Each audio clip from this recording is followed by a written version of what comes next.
Today's episode of the GoldCast is sponsored by glass ceilings. Did you get in your job because you believed your job would give you the opportunity to move up to a better job? Maybe you're, let me think here, a 49ers position coach, for instance, and you think, hey, maybe this can lead to a coordinator job. Maybe I can become a coordinator somewhere. But little did you realize there was a glass ceiling. So if you're somebody that was like, no, I'm interested in being part of this glass ceiling. I don't want to move up. I want to have the illusion that I'm moving up, but I want this glass ceiling. That's great. But if you're one of those guys that's like, no, I want to be able to move up, damn it. This is why I took this job. Then guess what?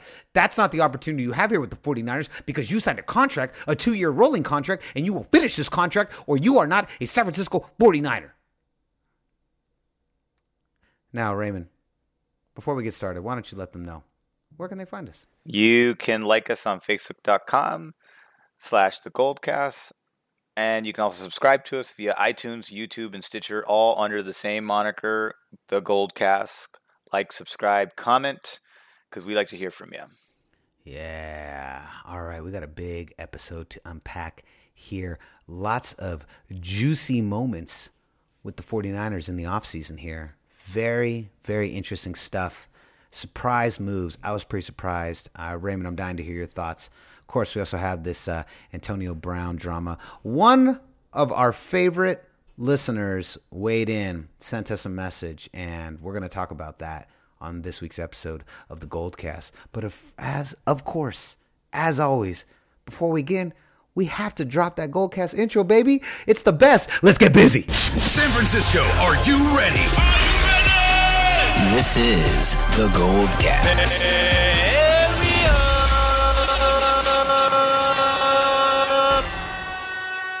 Boom!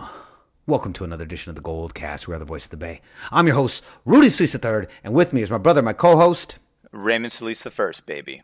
Boom! Here we go. Raymond, what a crazy week and a half it has been for our beautiful, amazing, unbelievable San Francisco 49ers. Check this out.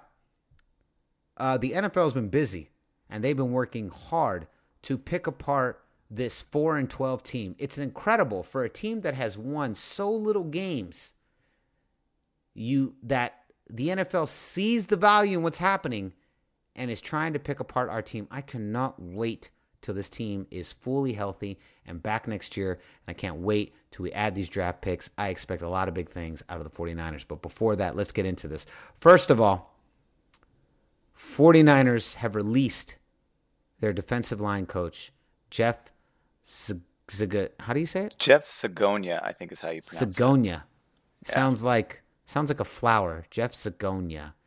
They released their defensive line coach. Here's the thing. I'm going to start off with this first. We're going to go right there, and then we're going to go down the list. But here's the thing. Somebody had to pay, right, on defense, right?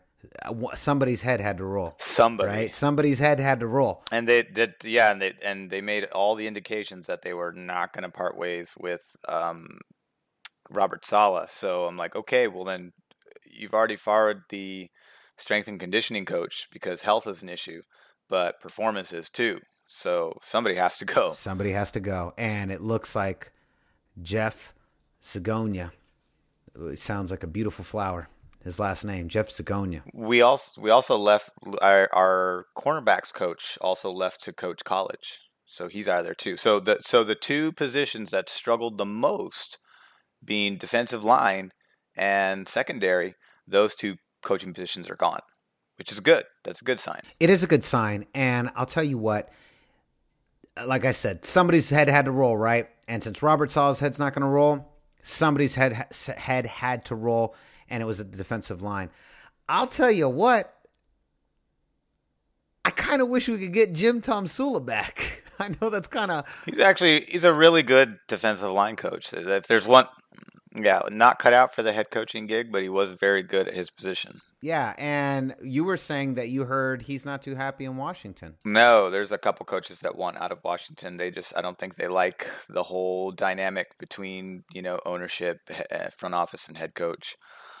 So they're like, kind of get me out of here. So I don't know if that means he'll come back to the team in that capacity, because the whole drama that existed with Jim Tomsula was really between Trent Baalke and Jed York, that kind of leapfrogged over Vic Fangio to give him the job, which, obviously in retrospect, we all believe that Vic Fangio should have gotten the job. But now he's the head coach of Denver. So we knew it was going to happen. I knew it was going to happen sooner or later. As long as he kept producing, good defenses, he would eventually get a head coaching gig. That's just how it works. But with him, it's I think because that relationship is gone. Like Trent Baalke's gone. It's a new GM. It's a new head coach. The only thing that's that's the same is the front office staff and of course ownership. Or most of the front office staff and ownership. So Prague Marate and Jed York, who he's familiar with.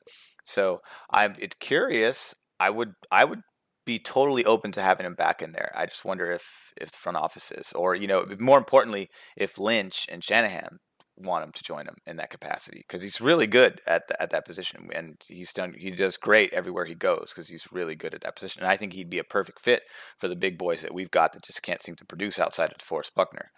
So, because something needs to happen, obviously. Jeff Zagonia's gone. He played 17 seasons. Didn't necessarily make an impact for the guys that we really need to contribute, especially our high draft picks. So somebody needs to come in.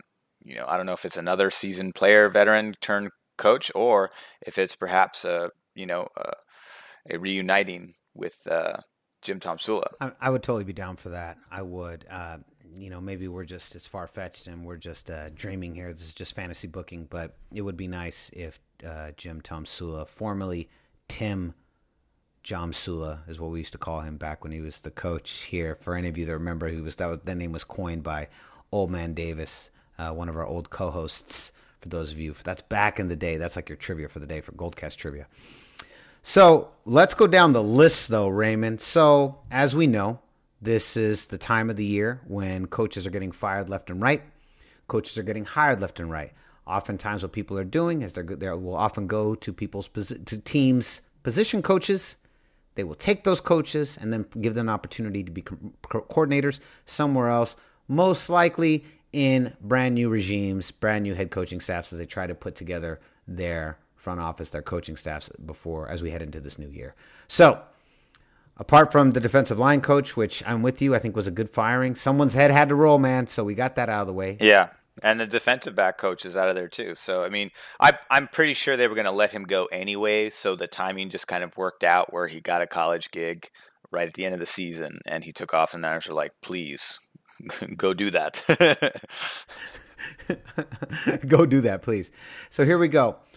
Quarterbacks coach, Rich Scangarello, I love that last name, was blocked. Denver tried to interview him for the open offensive coordinator job. They asked permission from the San Francisco 49ers, and we said, listen, we will take your head of scouting and bring him over and bring him onto our team, but don't expect us to give that favor back. Screw you. You're not talking to Rich Scangarello. Rich Scangarello, to me, sounds like a Goodfellas villain. He sounds like his name was maybe Scamgarello. Or they're like, hey, yo, Rich, he's real good at scams. We're going to call you Scambarello. That's your name now, Scambarello. Yeah, Richie the Scam, Scangarello. This is Richie the Scam. Yeah, Scamgarello. He's got a lot of Scamgarello. This is Richie Scams. Richie Scams over here. You're not going to pull any scams. You're not going to go talk to Denver and pull a scam. You're going to stay right here. Okay, you're going to stay right here. So you said you were surprised by this. I was surprised by it too. Surprised by the block, but not surprised by the reasoning behind that. Even though the reasoning isn't necessarily disclosed, we can read between the lines to figure out why the Niners are blocking these interviews. But I was curious, like, what surprised you about it? Exactly what surprised me about it is the same thing that surprised you. I was surprised that it was blocked. In fact, when I saw the first one I saw was that the Mike McDaniels, our run game coordinator, that I can't remember who, somebody had requested him to interview him for a position, maybe Cleveland, I can't remember, but I was like, whoa, oh man, here we go. Now our entire staff's going to get picked apart. And that's what usually I've seen happen a lot. And the 49ers have been pretty adamant. They're like, no, glass ceiling. You're not moving up here, punk. You move up when your contract's over. So Rich Scangarello. Hey, Scangarello, he was blocked. And then wide receivers coach Mike LaFleur, he was blocked from the Packers, which his brother Matt LaFleur from the Tennessee Titans, the offensive coordinator there, who's now the head coach in Green Bay. He requested an interview, blocked him. Browns blocked them. Vikings blocked them. Blocked all 3 teams. And then Mike McDaniels, our run game coordinator, was also blocked from interviewing with other teams. I was just surprised because we don't normally see that. No. And I was surprised. So I really expected that the 49ers were going to be like, all right, we'll grant you the interview. They say yes, they take the job. I mean, obviously, Matt LaFleur, like he's not going to hire Mike LaFleur. If it's like me and you, hey, I'd like to request an interview with Raymond Solis. Yeah, I've looked at a lot of candidates. I mean, I have no guarantee that I'm going to hire Raymond, but and then of course I hire you. Why would I not hire you? You're my brother. And I think it's kind of obvious why, right? You know, we're still developing. We're still trying to get into the tournament and start to contend for a playoff position. And so we haven't reached a state of maturation where we can now start to jettison coach to better jobs because the team's doing better. So it's like, no, you cannot get a promotion until the team gets a promotion. We were still 4-12. We're 4-12. It's not like we did great. You know? Right. Well, but the idea is we've had really good quarterback play despite all of the loss, you know? So in other words, our quarterback development is really good despite the circumstances because everyone who's come in has been able to, you know, say what you want about CJ Beathard. There were a lot of moments for a young quarterback where he played really well, which is really hard to do in this league. And Nick Mullins was able to come out of nowhere and outperform him. You know, and now we have the development of, you know, our Italian Stallion coming back next season to continue his maturation, which everyone is excited about, of course.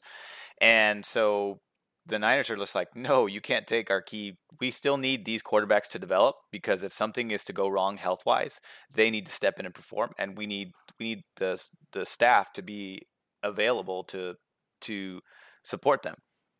And we also fired Jeff Ferguson.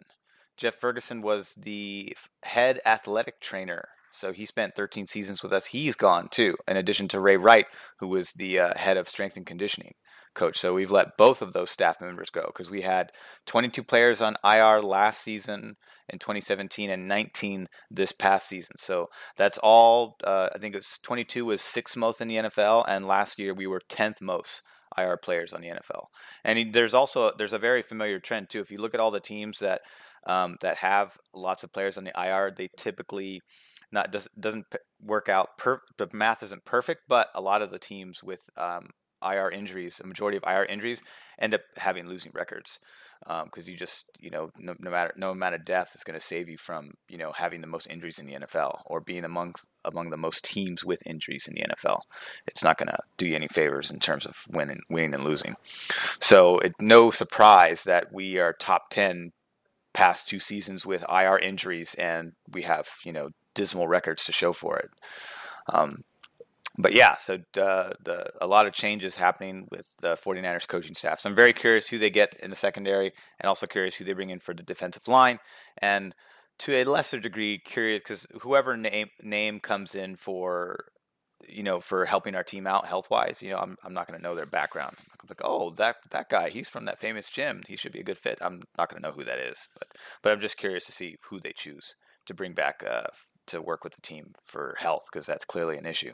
I'm curious too. That's a huge one. That's the number one, man. I thought we had solved this problem before. I really did. I thought we'd solved this problem, but clearly we haven't. And the injuries to this team, it's like every 20 minutes someone goes down. I think someone just broke their ACL in the middle of this conversation. In fact, I think when we fired our strength and conditioning coach, I'm pretty sure he broke his ACL on the way out. He broke his ACL. He fell and broke his ACL. That was it. That was it. Yeah. Pretty sure he did too. Yeah. Jeff Ferguson got a compound fracture walking to the parking lot. Ray Wright tore his ACL leaving the building that same day. So things are bad. Things are really bad. Honestly, I was cheering for the team week 16. I tore my ACL. I remember you tore your ACL first week. You were cheering. You tore your ACL. I mean, it's unbelievable. There's injuries everywhere in this team. It's all over the place. Well, Ray Wright taught me how to cheer, but clearly it didn't work out in my favor because I tore my Achilles regardless. So thanks a lot, Ray. That was a problem. We kept going to Ray Wright's strength and conditioning class, and then next thing you know, torn ACLs all over the place. Yeah. Listen, I'm gonna be honest with you, 49er faithful, GoldCast Nation. If you've noticed, Ray Wright has strength and conditioning class has never sponsored this program because we believe in keeping the fans' ACLs healthy, and our sacrifice is your benefit. So you're welcome. You're welcome. Yes. So let's move on to this Antonio Brown drama. And a lot of people have talked about it, so I'm not gonna. If you're listening to this, I'm assuming you know exactly what happened. Basically, I'll give you the quick rundown for the 3 people that haven't. What? Antonio Brown? So Antonio Brown, George Kittle hit him up on Twitter. Then Antonio Brown liked it, and then Jimmy Garoppolo liked it, and they all added each other, and they added each other on Instagram, and then AB put up a big put a post of Jerry Rice, and then he requested to be traded, and then all of a sudden there was like, oh, is he trying to go to the San Francisco 49ers? It was about a 24-hour news cycle last week where everyone saying, oh, the 49ers should be trading. Michael Irving, I believe, was the one who was saying the 49ers should trade their number 1 draft pick and get AB now. You need to pair Jimmy G, Kyle Shanahan, and Antonio Brown together. And so that argument was kind of ad nauseum last week. So I want to bring something up, Raymond. This was a suggestion that Irish Niner fan, if you're not on Instagram, Irish Niner fan, he's a big fan. We got a lot of diehards that come reach out. John Niner's like... Yeah, actually, shout out to Irish Niner fan. He's the one who shared the Jeff Zagonia news with me over the weekend. Yeah, so Irish Niner fan and I were going back and forth, and this was his suggestion, and I thought it was good enough to talk about on the GoldCast. So here's what Irish Niner said. Here's what he said. He said, if we have to give a first-round pick for Antonio Brown, then give away next year's, which will hopefully be a lot lower down the draft. Maybe do a trade with Solomon Thomas, as AB is a $60 million liability to anyone trading for him unless Parag works his magic again. So he was saying... because I said, look, he's like, we should definitely trade for him. I go, yeah, but they're going to want draft picks. They're probably going to want, they're legitimately and justifiably, they're going to want a first-round draft pick. We need a pass rusher in this draft. We need one bad. That takes precedent over getting Antonio Brown. And he goes, yeah. So what I'm thinking is, he goes, what if we sent them Solomon Thomas and the following year's first-round draft pick? How do you feel about that trade? That's actually not bad. I mean, Pittsburgh will obviously ask for more than just that. It won't be enough for next year's first round. But I mean, in terms of just like initially, like I think those 2 items could be part of the whole package that you end up giving to Pittsburgh. But I don't think we would get away with just next year's first round pick and Solomon Thomas. That won't satisfy the Pittsburgh Steelers. You're giving up a Hall of Fame wide receiver. What do you think they would want? They want multiple draft picks. So you've either a first round and a second round, or 2 first rounds or something like that, or a 3rd or 5th round, something like that, and a player, or cash. You can do cash compensation too. So I'm not sure. I mean, AB's 30, you know what I mean? So whatever team gets him, if it is us, we're going to be getting a guy that's technically entering the phase of his career where everything starts to dip, production starts to go down. Although, with how he's played, before he this last season, how he played looks very healthy and capable. He looks like he's still able to perform at a pretty high level. So in other words, like I'm not too worried about his age, but it is something to take into consideration, and would be a different. He would be at a different cost than, say, OBJ, who's younger, which means that you're getting a longer term investment from that player than you would AB. Yeah, just so much drama with OBJ. So much drama. I mean, Antonio Brown. They're both. I mean, wide receivers ever since T.O. They've all kind of, if they become really good, they end up becoming big divas for some reason. I don't know what it is about that position. I was gonna say, stop me if you've heard this before, but X named wide receiver is very dramatic and divish and expects all the attention all the time. Wow, what a shock. Stop the presses. This never happens. Wow, I never heard that story before. Yeah. No, it's very new to the league. It's I think it's carried over from the NBA or something. I'm not sure where it's coming from, but yeah. And it's funny because the Niners, we're credited with having the most influential head coach in NFL history, being the Bill Walsh, and then we're also credited for some of the negativities too. So To is one of the pioneers of the wide receiver diva persona. I guess we got to take the good with the bad. Take the bad. We got to take the bad with the good too. So that's just the price to pay. Heavy is the crown, right? Heavy is the crown. I was gonna say it's and I feel like he was like a blown out, exaggerated version of Jerry Rice. Like Jerry Rice earned his position in the 49ers, and he was just so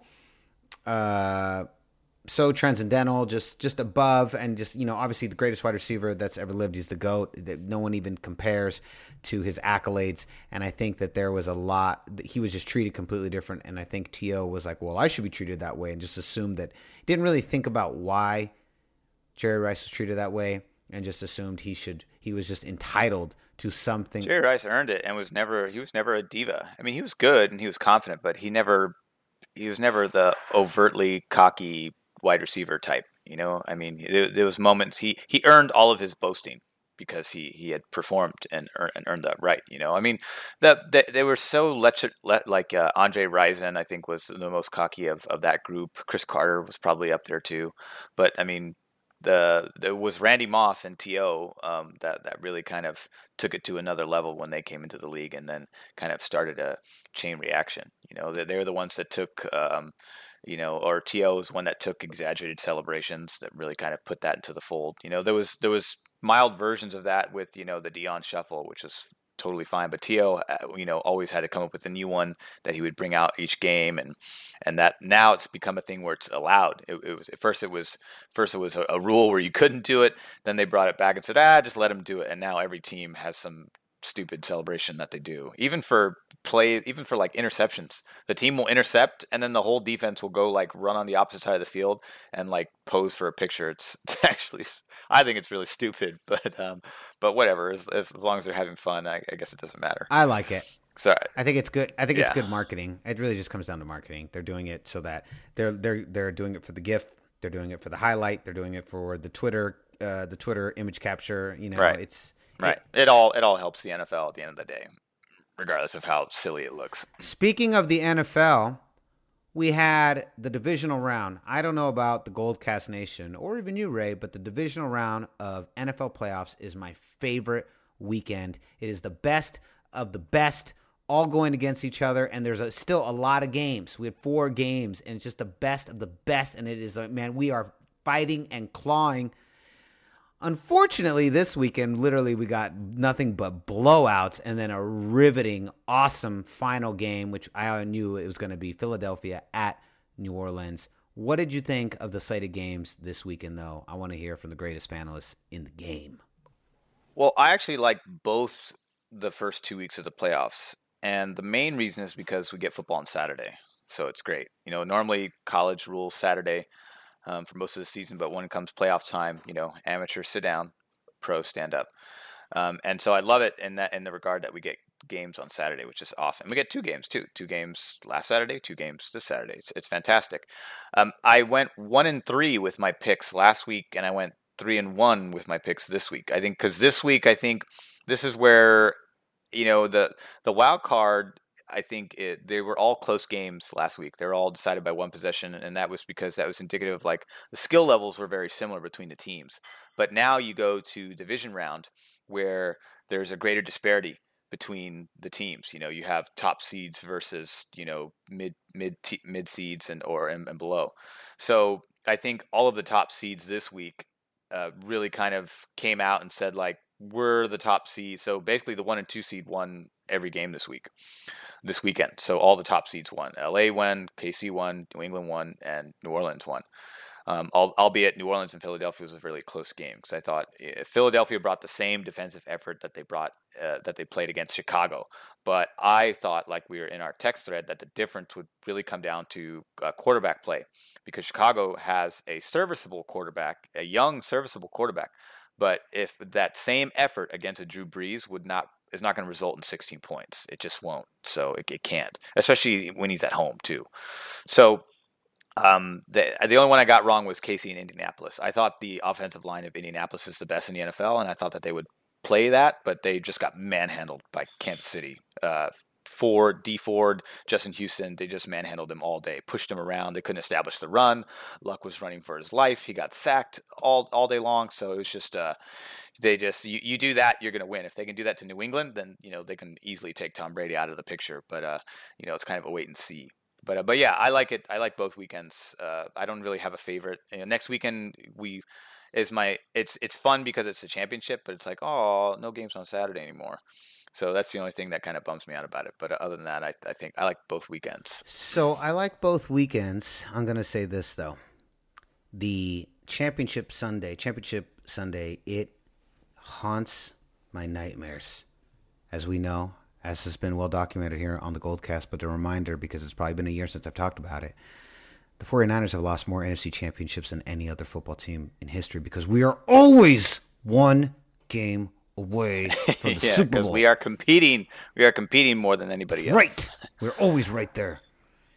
Even though there might have been over a decade between our 3 this year and our last appearances. That doesn't matter. I've seen us lose so many NFC championships. I've seen so many. I have like PTSD. Championship weekend, I'm like, I feel bad for all the teams. Like, I feel really bad. You got to go to Championship Sunday. It's just so rough. It's just so hard. You're so close. You're right there. And to see teams get so close and then to lose. I mean, definitely like with, when you see a team like the Patriots, you're like, that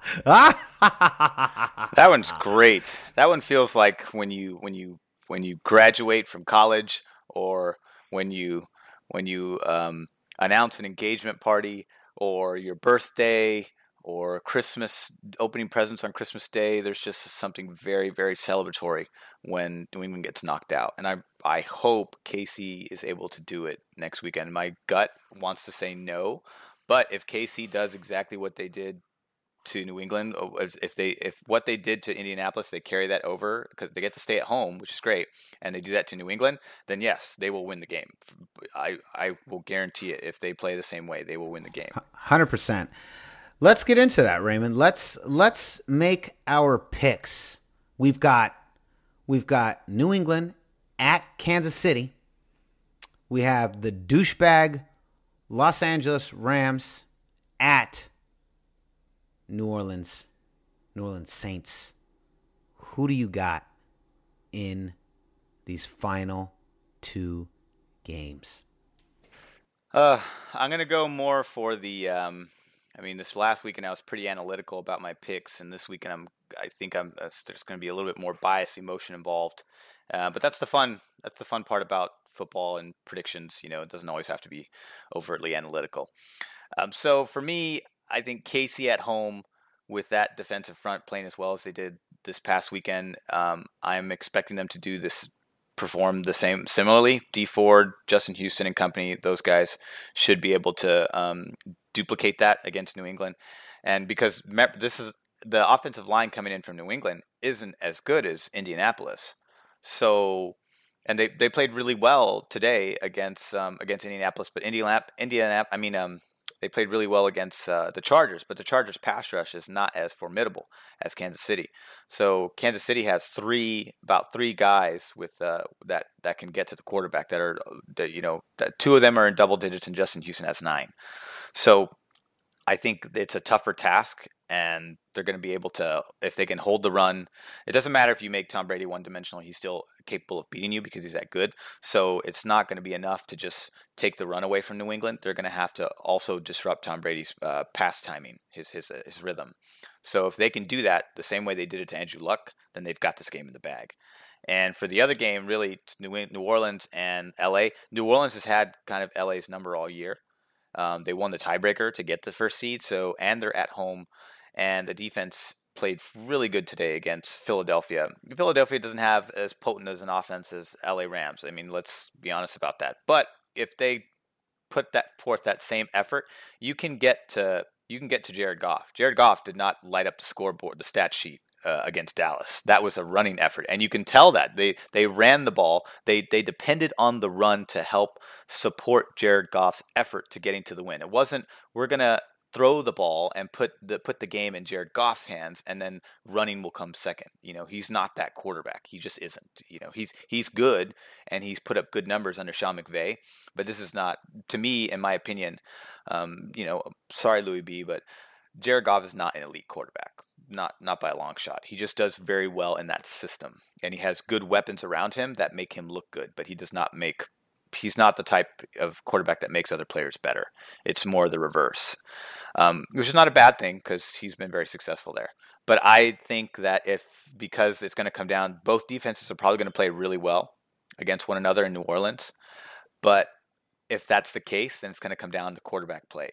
And if I had to take the same prediction I made with Philadelphia and New Orleans, I'm making for the New Orleans and Rams games. So if the defensive effort comes in there and really shuts them down, and we're going to have to depend on either Jared Goff to come out and carry the Rams or Drew Brees to carry New Orleans, I'm going to go with Drew Brees every time. So for me, I'm going KC and New Orleans. Ooh. I am going to go New England because I don't trust Andy Reid. I didn't trust him I didn't trust him this week, but he proved me wrong. So I'm gonna take another bet, and I'm gonna say, all right, let's see you prove it then. Let me say this: I want nothing more than to be wrong on this first pick. I want nothing more than to be wrong. So if Kansas City wins, I will gladly eat that crow with a bunch of mustard on it because I want New England to lose. I just do not trust Andy Reid against Bill Belichick in the AFC frickin' championship at home. I don't trust him. He has not earned that respect. New England has earned that respect. I'm going New England. Same thing. I'm going emotions. I'm not really paying attention to this. I'm not paying attention to all of the nitty gritty. As far as the second game, I agree. New Orleans at home. I didn't think Philly played that great. They didn't score the first touchdown until the last 5 minutes of the game. Nick Foles threw 2 interceptions. I was like, if they do this game, if they play this exact same game against New Orleans, they are done. They put up the same. They actually scored one less point than they did a weekend ago against Chicago. That's my point. And they got lucky. And that was a fluke. They iced the kicker, and that's how they won. They didn't win. They didn't win by dominating. They dominated defensively, but it came down to quarterback play. And Nick Foles is a better quarterback than what's his name, Mitchell Trubisky. So if you had to bet on one of the two, I'm going to bet with Nick Foles, even though they barely won. They barely won that game. But that wasn't convincing enough for me. So that's why I'm like, now you're going to go in the dome against Drew Brees. Yeah, good luck. If you put up that second effort, which they did, it's not going to equate to 15 points, which it did not. Michael Thomas torched them. He amounted for half of Drew Brees' passing yards was on Michael Thomas alone. I kept thinking about what the fantasy numbers would have been during this couple. Did you? I would have had monster scores with Gurley's performance, Alvin Kamara, Michael Thomas. Those were all my guys. Melvin Gordon, I think, didn't have a great game. He probably would have underperformed. But other than that, I would have had a killer game. I still had those guys. Yeah, it was great. So I pulled up the sports book. Vegas here. Vegas says New Orleans by 3.5. Kansas City by 3. So Vegas believes in the home dogs. They believe in the home dogs. That's what they think. They think the home dogs are going to do it. It's 1 versus 2s right now. And I feel like the ones have New Orleans is I feel more confident in that pick than I do the Kansas City pick. I feel like New Orleans really kind of is the most balanced team left out of this top 4. The Rams their defense has been very inconsistent despite having so many all-stars on that cast. But for whatever reason, Wade Phillips hasn't got them to kind of gel the way everyone expected them to gel. They've had moments. Aaron Donald's been very consistent and will most likely get Defensive Player of the Year again. I would be very surprised if he didn't. But other than that, they don't play. New Orleans is the most balanced team, so that's why I feel really. And they're at home, and they play great at home. And even if you slow them down, you got to deal with Ingram, Kamara, Thomas, even Ted Ginn Jr. is back. So he's not quite the same player he used to be, but he's still a threat. So, good luck trying to take away some of those weapons. I think New Orleans will have an easier time because it's a more simpler game plan, right? So the idea is you stop Gurley, you stop the Rams. That's kind of what the game plan needs to be tailored around, because Jared Goff will not be able to beat them with his arm. Nope. I look forward to both games. These are going to be great. Raymond says Kansas City, New Orleans. I say New England, New Orleans. We're going to find out. It's going to be exciting. And, of course, we'll always have more Niner news. And we will now slowly begin the journey into Warriors season. I'm so excited. Drama-filled year. Yeah, they won tonight. They beat the Mavericks. So Harrison Barnes is still over there. They've had a great stride. They're really finding their stride. I'm not worried. Are you actually worried? I'm not worried. No, I mean, they look a little bit more vulnerable this season. I think a lot of people kind of I agree with a lot of the consensus that's out there, which is like the league has finally caught up to the Warriors, which is why they look just like they still are the team to beat. Obviously they're defending the title this year because they won it, but at the same time, they just look like, the top seed, but they're not running away with it like they have the past like 6 or 4 seasons.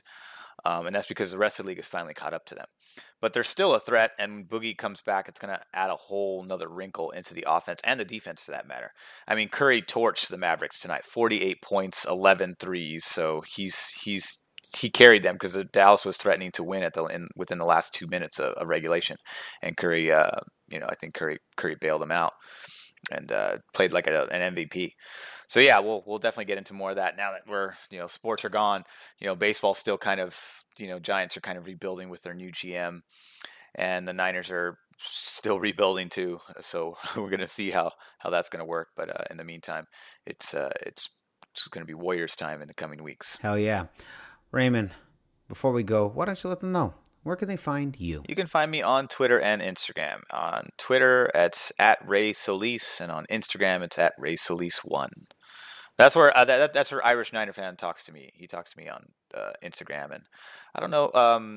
No one specifically talks to me on Twitter per se, but Dante Whitner does follow me on Twitter, so we are connected on Twitter, and I'm hoping to talk some more. It was a recent connection that him and I have made, so we're hoping to get some football talk from a very good football mind. Hey, maybe him coming in. I know he has aspirations of coaching. Maybe him coming in as a secondary coach. He was a 3-time Pro Bowler, so he has the player resume, but have to see if that can translate into a coaching job. Wow, I like that one. Good one. Nice little hot take at the end, Ray Sizzlance. You can find me on Twitter and Instagram. Twitter @RudySolis3RD. On Instagram, RudySolis3. I got a lot of people that reach out to me. Andy Laird's a big guy, also over from the UK. Yeah, he reaches out to me a lot. We talk a lot of 49ers over there. Irish Niner fan. Big shout out. If you don't go on Instagram and add Irish Niners fan. He does a lot of stuff. It's just awesome for how far away he is, how dedicated. This is a die-hard Niners fan, and we talk a lot. And, hey, he sparked that whole conversation that we had about Antonio Brown today, which I thought was a great one. Yeah, I really wanted to add that, and so thank you for your contribution. You can always hit us up on YouTube and Facebook. Drop some comments. We love talking to you guys. And yeah, more than how you throw something good like that, we'll throw it up here. So concludes another edition of the GoldCast. We are the voice of the Bay. I'm your host, Rudy Solis III, and with me is my brother, my co-host, Raymond Solis the first, baby. Boom. We'll see you next time. Same GoldCast time, same GoldCast channel. This is the GoldCast.